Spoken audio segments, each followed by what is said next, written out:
na História, com Carlos Bastos.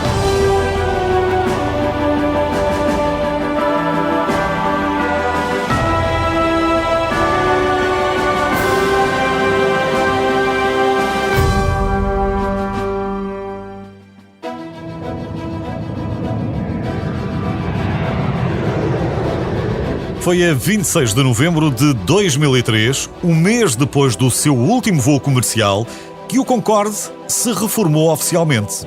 Infelizmente, toda a gente se recorda do acidente fatal em 2000, em Paris, mas mesmo assim, o Concorde continuou ainda a voar durante mais 3 anos. Aliás, talvez não saiba, mas numa daquelas infelizes coincidências, o primeiro voo de passageiros, depois desse tal acidente de Paris, aconteceu a 11 de setembro de 2001, o dia do ataque às Torres Gêmeas.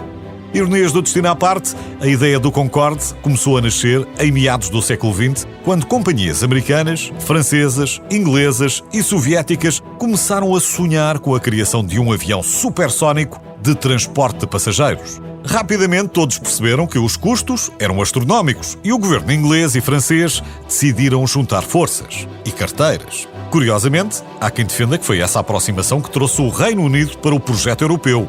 Que pena não ter surgido um projeto semelhante na altura do Brexit. Mas adiante. Os dois países assinaram então um acordo ou um tratado de concórdia para fazerem o avião em conjunto e o nome veio daí. Tanto em francês como em inglês, Concorde escreve-se quase da mesma maneira. Mas, como a palavra inglesa não tem o E no fim, os ingleses estavam um bocadinho reticentes. Até que alguém lhes disse que no caso inglês, o E passava a significar Europa. Ou então excelência. Ou então England. E pronto, assunto resolvido. Para provar a sua velocidade, nos anos 70, o Concorde fez uma corrida com um Boeing 747 entre Boston e Paris. O Concorde chegou a Paris, ficou mais de 1 hora no solo, voltou para Boston e ainda chegou 11 minutos antes do 747 aterrar na capital francesa. Ou seja, se viajasse 2 vezes mais rápido do que o som, uma viagem de Nova Iorque a Londres durava menos de 3 horas. E como podia atingir os 60 mil pés de altitude, os 100 passageiros podiam ver a curvatura da Terra enquanto bebiam champanhe.